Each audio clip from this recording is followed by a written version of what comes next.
Estamos no ar com mais um episódio do Papo Social Media MLabs nesta terceira temporada. Eu e a Bárbara Duarte com o Papo Social Media. De social media para social media, mas também para todo mundo que usa as mídias sociais como parte da sua estratégia. Ou seja, todo mundo deveria. Todo mundo. Fora que a gente é legal pra caramba, né, Rafa? Se você tá escutando a gente é porque você se preocupa com as mídias sociais. E o nosso episódio de hoje vai ser sobre o quê, Bárbara? Como gerar... até engasguei de tão nervosa que eu fico imaginando. Olha o emoji aqui, ó. Já tô até colocando emoji primeiro. A responsabilidade desse trampo, que é como gerenciar múltiplos perfis de franquias. Então, assim... A gente vai falar mais de franquias, não só franquias, mas quem gerencia múltiplas unidades de negócio. Sim, exatamente. Às vezes você tem, né, várias unidades. E também você, como agência, gerencia múltiplos perfis. Mas a gente vai falar um pouco mais sobre franquias e unidades, porque tem alguns desafios específicos que são... Será que eu posso postar a mesma coisa em todos os perfis? Rafa, muitos desafios. Eu até lembrei agora disso, tinha até esquecido. Eu trabalhei há bons anos atrás, muitos anos mesmo, em uma... Já tô aqui, ó. Ainda bem que a câmera não mostra os cabelos brancos, porque aqui já tá.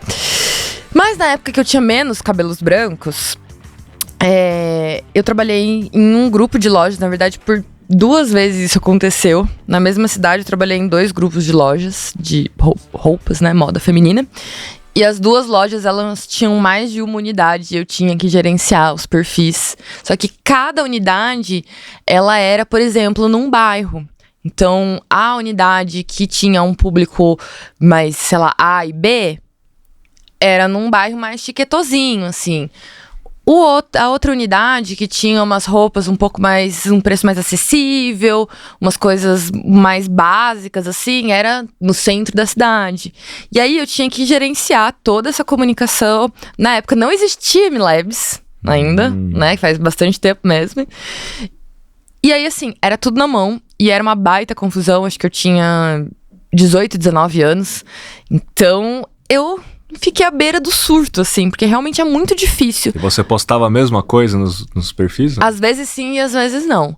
Às vezes, quando tinha alguma promoção específica, eu publicava.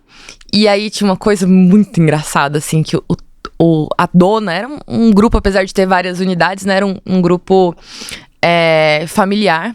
E a dona, a diferenciação entre uma loja e a outra era que a fonte tinha que estar na mesma cor do batom da modelo da foto da promoção. Então a gente usava, tipo assim, fotos diferentes para a promoção de cada loja.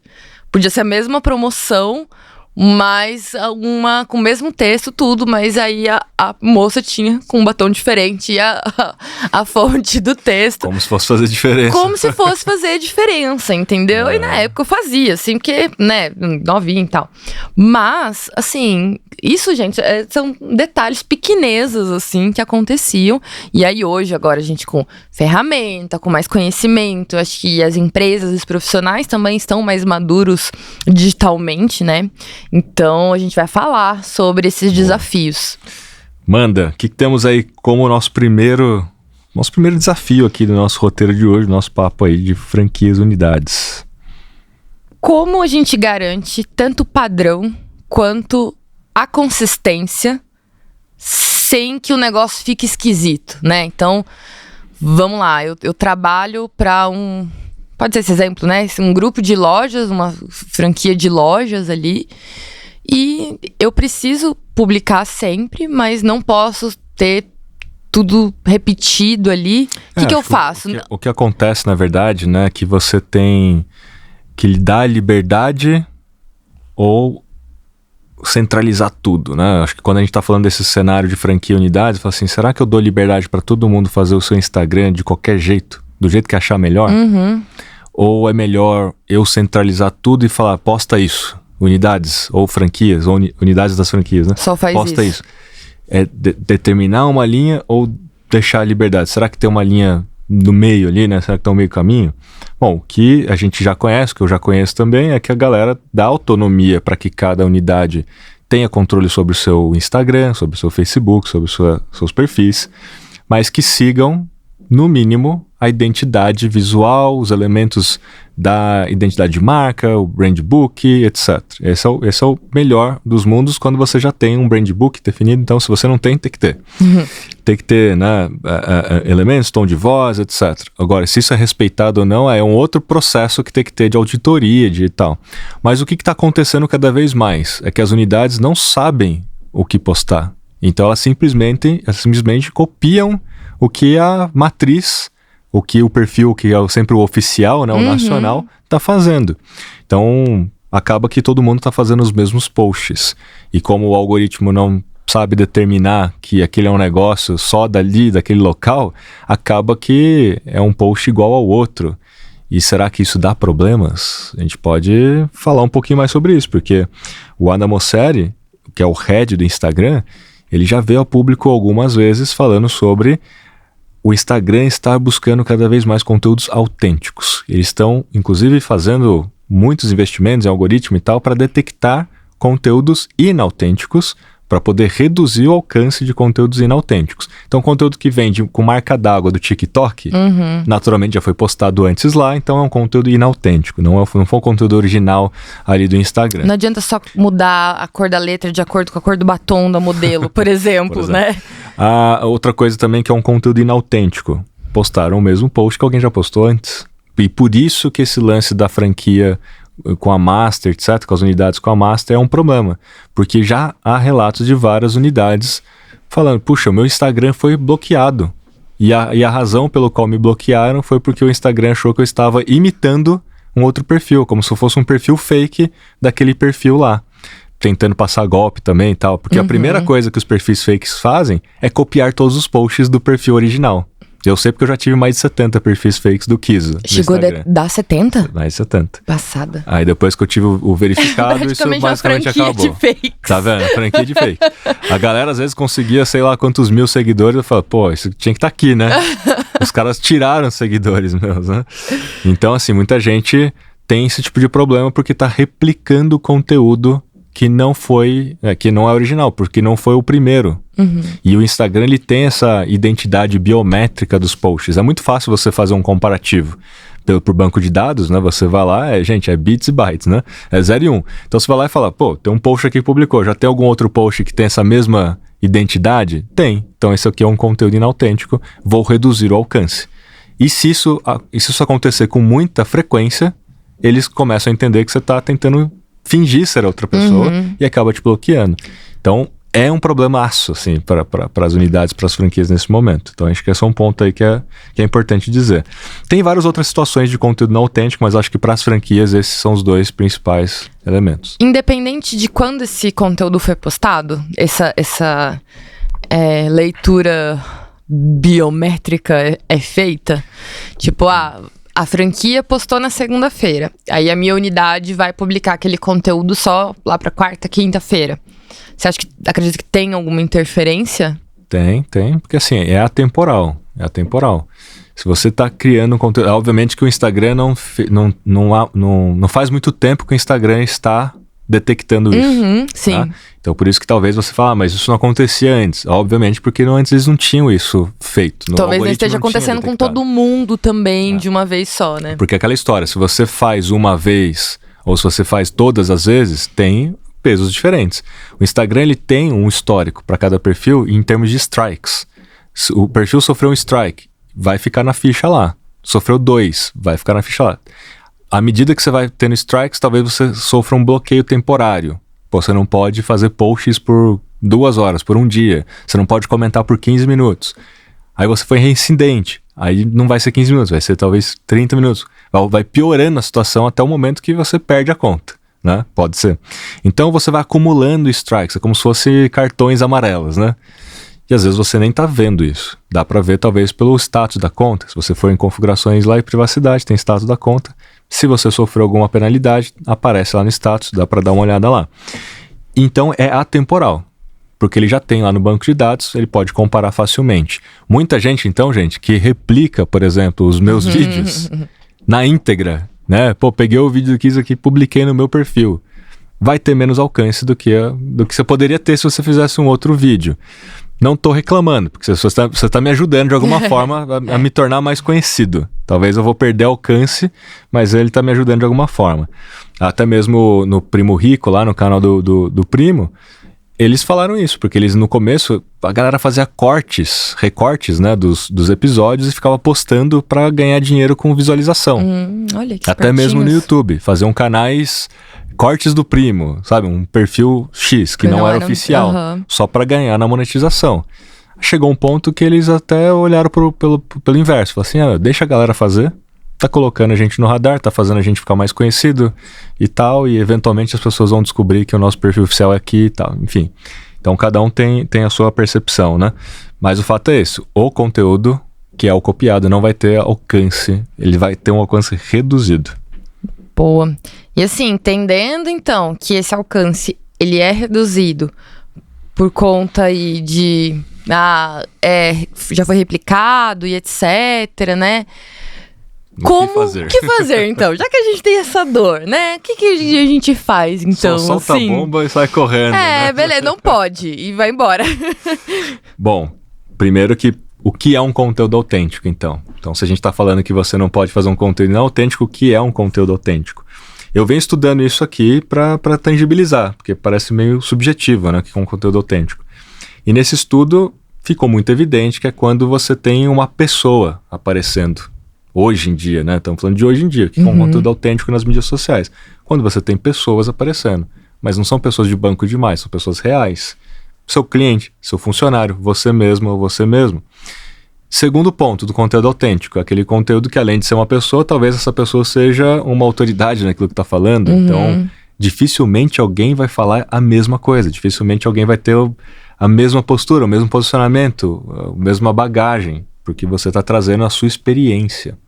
Quando você traz a sua experiência de vida com a sua história, é único. Ninguém vai copiar aquilo porque, é seu, é único. Quando você não tem esse elemento da autoridade com base na experiência própria, na história própria, é muito fácil de copiar.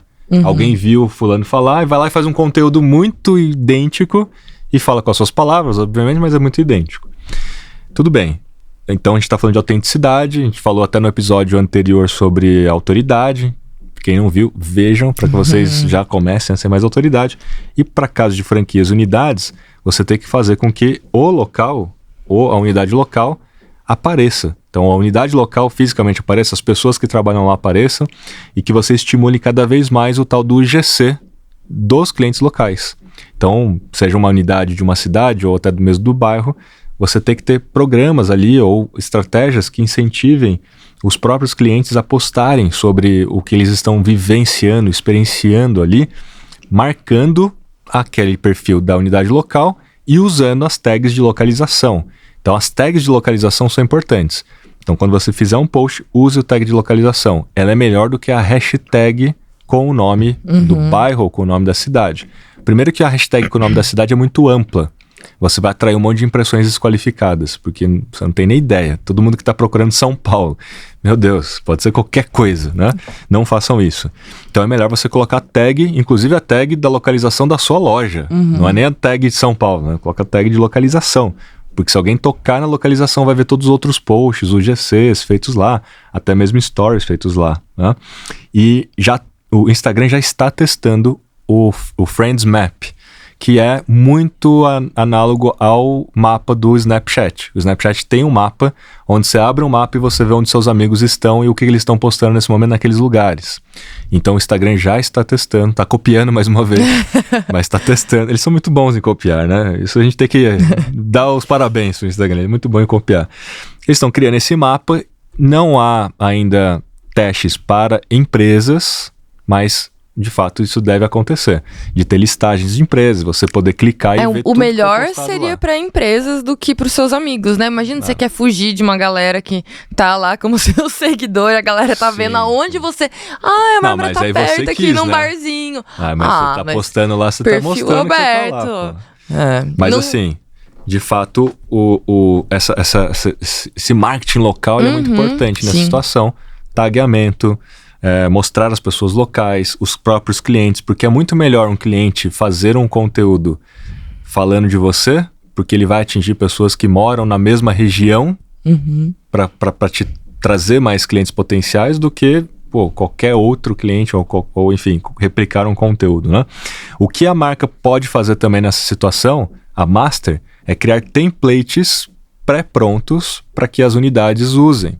Mas não é o mesmo conteúdo, é template, o que significa que tem uma consistência visual. Sei lá, uma campanha de Black Friday. Todo mundo vai fazer campanha de Black Friday. Uma borda, por exemplo. Todos os posts vão ter essa borda com essa tag ali embaixo falando da campanha.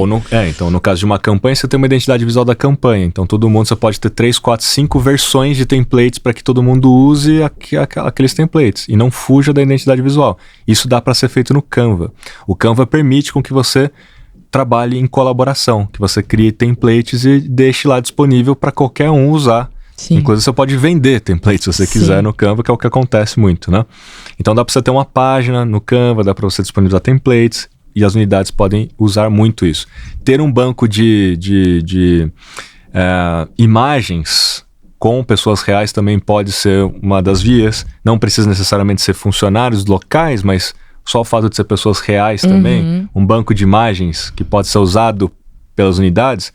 Não é replicar o mesmo conteúdo de novo, mas eu estou usando assets. Estou usando assets visuais de banco de imagens, que é original da marca, não é um banco de imagens comprado, templates e assim por diante. Eu acho que isso já resolve muito bem a equação do que a gente está falando aqui. Sim. E você falou de UGC, Rafa, e até para conectar um pouco com a nossa próxima pergunta aqui, que é sobre conteúdos alinhados com as diretrizes da marca. Eu devo até ter citado em algum momento desses muitos episódios do podcast aqui sobre o case da Farm, né, do loja de moda feminina, que acho que é do grupo Soma, e eles, assim, têm uma coisa que eu acho, assim, muito bacana com as vendedoras e com as lojas locais, que eles têm ali as campanhas. Eu imagino que eles disponibilizem assets das campanhas. Então vai ter 20% off, vai ter oferta na madrugada. Manda. Mas as próprias vendedoras alimentam o perfil da loja do shopping perto da minha casa, por exemplo. Então, elas criam conteúdo e isso eu acho uma coisa muito massa, porque além de você conseguir ver, nesse caso, você consegue ver no corpo mesmo de uma pessoa, né, uma loja diversa, com vários tipos de estaturas e tipos de corpo, você consegue ver, esse mesmo vestido pode ficar bom no corpo assim, assim, assado. Então, você traz ali, eu imagino que eles tenham algum guia de marca, assim, porque eu já entrei no Instagram de outras unidades e eu vi que são coisas bem semelhantes com tom de voz e etc.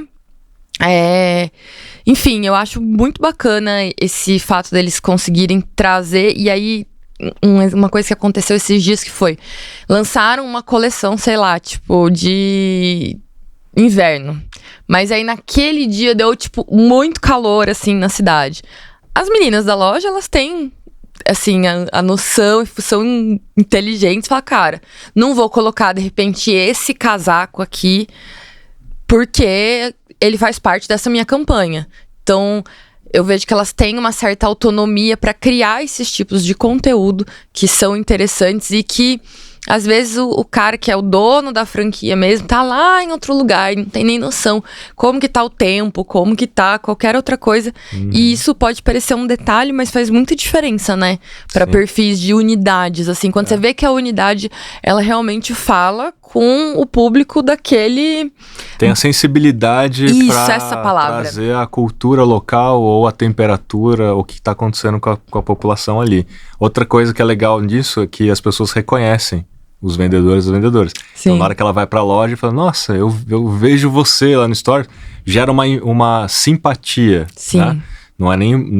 Não é empatia, é simpatia mesmo. Já te conheço, já é um rosto familiar. Já entro na loja, assim, parece que eu te conheço de alguma forma, já é uma troca mais fácil, vende mais fácil. Né? Então, é um asset, de fato, os próprios funcionários aparecerem, mas você saber selecionar quem é que vai aparecer. Tem que ter a brand persona, tem que ter um treinamento, tem que ter o tom de voz, tem que ter um treinamento. Então, é o mínimo esperado quando a gente fala de um trabalho de franquia, master com as franquias ou unidades, que você tenha treinamento.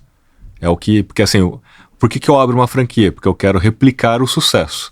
Eu não quero ter o trabalho de pensar do zero tudo. Sim. Eu quero replicar aquilo que já funciona. Processo já validado, modelo de negócio já validado, comunicação já validada, tom de voz já validado, aí tem treinamento, tem etc e tal, para não precisar ficar pensando. Então a Master precisa ter essa preocupação. Eu falei de templates no Canva, mas dá para fazer templates também no CapCut. Então o CapCut também, você pode criar templates, disponibilizar templates no CapCut para que todo mundo use aquele seu template. No próprio Instagram, de repente. No próprio Instagram, dá para fazer template de Reels, né? Dá para fazer filtros no Instagram com a sua marca para que as unidades usem os filtros. E, gente, não é complexo. Eu não quero tirar o job de ninguém que faz filtros, mas filtros simples, qualquer coisa, chama a gente na DM do Instagram, vou mandar um linkzinho que tem algumas instruções. Eu já consegui colocar alguns filtros no ar, viu, gente? Estão no ar até hoje. E, assim, é uma coisa simples, né? É lógico, se a gente tá falando de uma franquia, tem que ser um negócio mais estruturado e etc. Mas, acho que, de repente, se o cara tem ali algumas lojas, né? Que nem no caso que eu comentei, é um grupo de lojas, né? Que não tem tantas unidades assim, mas quer fazer alguma coisa diferente. Para campanha funciona muito filtro. Entrem no perfil da Mãe Terra, sabe, de alimentos? Perfil da Mãe Terra vai ter os filtros dele, porque quando tem filtro ativo, você tem aquele íconezinho dos brilhinhos Sim. lá, que você tem nas abinhas. Cliquem lá, porque vocês vão ver quais são os filtros que a Mãe Terra tem. E eles fazem os filtros de propósito, do propósito, da bandeira que eles defendem, os filtros das campanhas, e você pode fazer isso, porque daí todas as unidades podem usar o mesmo filtro nos stories, o que é autêntico pra caramba, porque vai aparecer quem nos stories? Alguém que é da loja, né? Exato. Então, isso é bem legal. Ótima ideia mesmo, Rafa.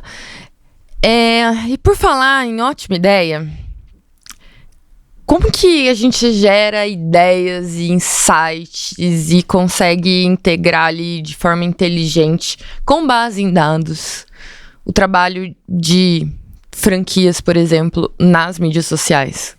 É sempre interessante você, como master principalmente, ter uma noção de todas as unidades, né? O que elas estão criando. Supondo que todo mundo já está criando conteúdo autêntico. Sim, que já passaram por essas etapas que a gente leu. Essas etapas, é legal a Master começar a olhar taxa de engajamento dos posts, alcance dos posts das suas unidades, em comparação, obviamente, com o número de seguidores que tem, etc.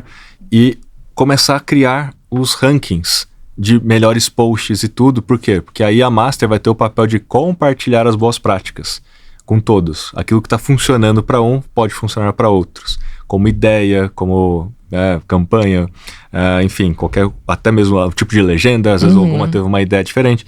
Isso é bacana. Então, a Master ela vai ter que ser essa curadoria, tem que ser esse olhar dos dados para poder compartilhar o conhecimento. É uma gestão ali de conhecimento mesmo entre todos, né?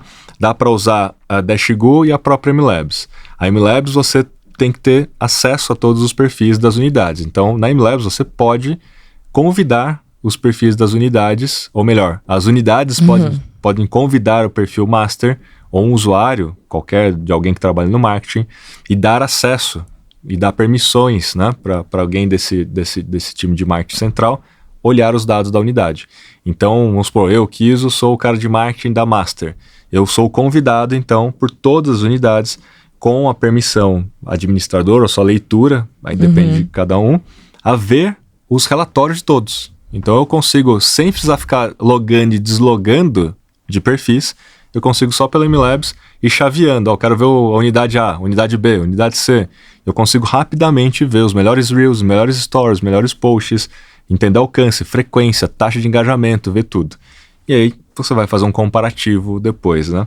E na Dashgo também você tem condições de montar um relatório, um dashboard, etc., com mais de um perfil, né? Você vai adicionando as marcas como se você fosse... Você vai operar como se você fosse uma agência, nesse caso, né? Sim. Você tem uma agência com várias marcas dentro da Dashgo. De novo, você não precisa ficar logando e deslogando. Rapidamente você consegue ter vários relatórios dessas marcas, criar dashboards para essas marcas. E aí é um trabalho conjunto, né? Muito legal. Então dá para fazer uso dessas ferramentas.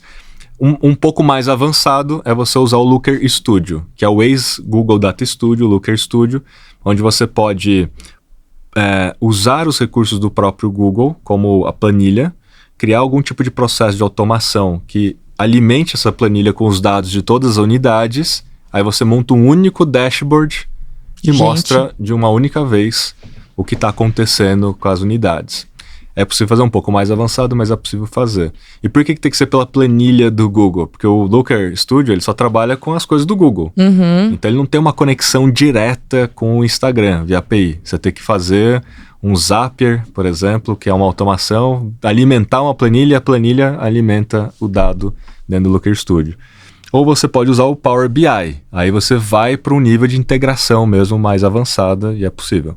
Aí você pode usar o BigQuery com o Power BI, integrar com as APIs, criando uma chave, um token, etc. E fazer isso tudo. Vai dando mais trabalho, mas tudo é possível, gente. Tudo é possível. Quando a gente está falando de unidades, né? Que tem que ter esse nível de visibilidade de múltiplas contas, né? Legal. E para quem tá ouvindo a gente e quer conhecer mais da MLabs e da Dashgo, vamos deixar na descrição um linkzinho especial para vocês que trabalham com franquias ou múltiplos perfis de várias unidades, etc. Para vocês darem uma olhadinha nesses recursos que são incríveis. E agora, Rafael Kiso, é a hora. Mitos e verdades. Mitos e verdades. Você já deu um spoiler aqui, não é mesmo? Desse aqui eu devia mudar na hora, entendeu? Esse mitos e verdades pra te pegar de saia justa. A gente já falou sobre isso aqui, ó. Falamos. Que a Bárbara tá falando sobre os conteúdos replicados, né? Que tendem a ter menos resultados. Então não é mito, é verdade. É verdade. Tá? É verdade. Então a gente pode trazer aqui o segundo ponto. Bora. É papel do franqueado criar conteúdo para as mídias sociais?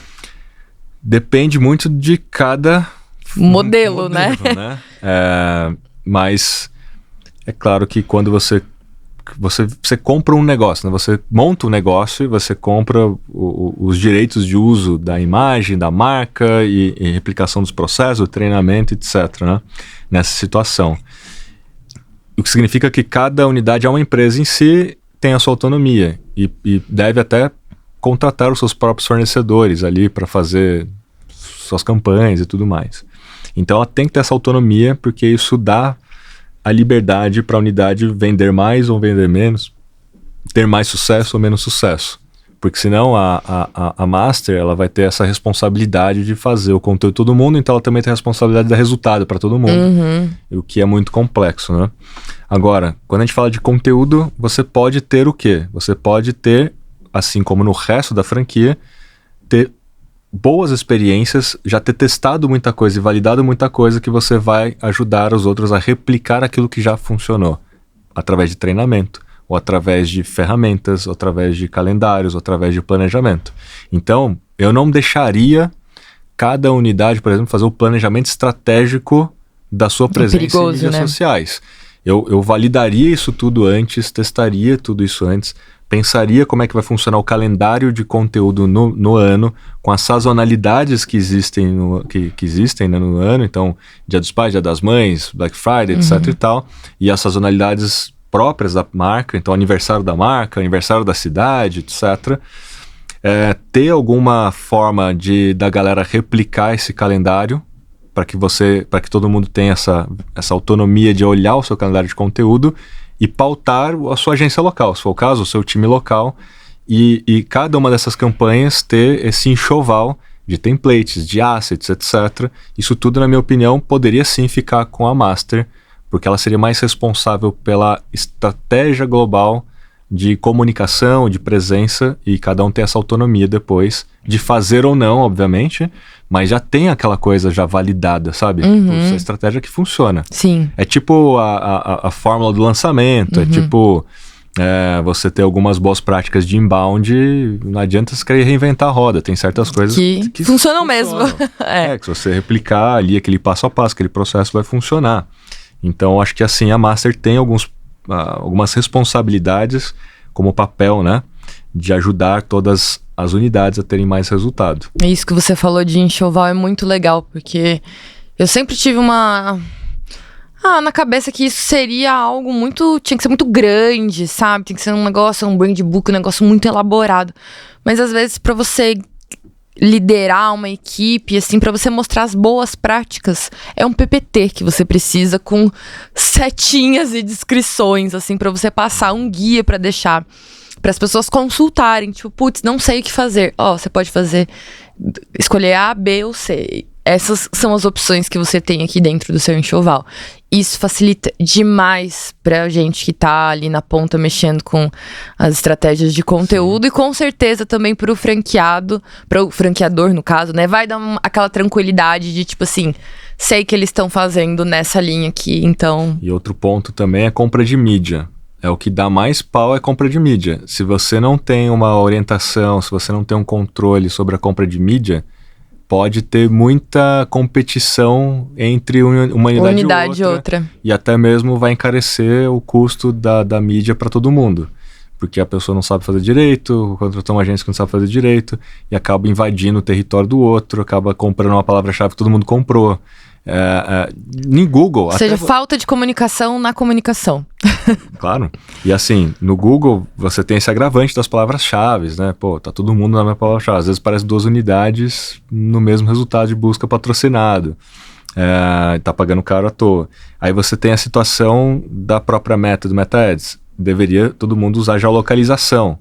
Só que tem os lances dos territórios, né?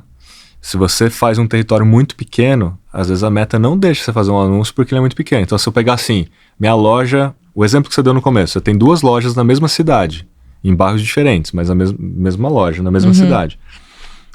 Na mesma cidade já é um problema, porque você já...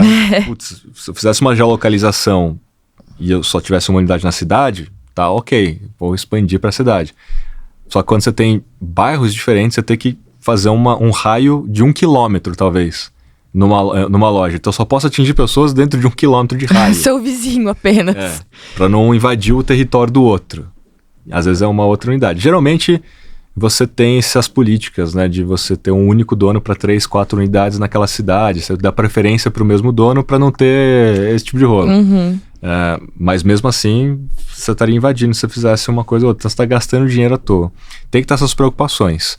E a própria Master poderia ter essas políticas, boas práticas. É como trabalhar com afiliados. Você não pode deixar que o afiliado faça promessas que você não vai conseguir cumprir ou canibalize a sua própria mídia.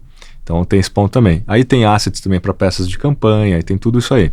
Outra coisa é política de uso de influenciadores, contrato, como é que funciona. Tem que ser tudo vindo da Master, na minha opinião, para manter todo mundo num entendimento e uma boa prática, um processo de contratação de influenciadores, mesmo local, né? Para que todo mundo tenha resultado e não tenha dor de cabeça. Porque é fácil dar dor de cabeça nessa situação também. Muita gente envolvida, né? Muitas pessoas envolvidas. E... Chegamos ao fim de mais um episódio. E se você trabalha, né? Já trabalhou também, quero saber quem já trabalhou, tem experiências. Saber quais são os outros desafios que a gente não falou aqui, porque aqui a gente foi muito direto ao ponto e rápido no episódio para levantar essa bola, porque eu sei que tem muito mais desafios do que esse. Então, se você trabalha com unidades, franquias, se você é master, etc., e tem aí um desafio para nos dar, para a gente discutir isso também, ou você já tem uma experiência, uma prática, comenta aí nos nossos comentários, seja no Spotify, que também dá para comentar, ou no YouTube, que dá para comentar. E não esqueça de dar o seu joinha, suas 5 estrelas aí para a gente no Spotify, e até o próximo episódio. Valeu!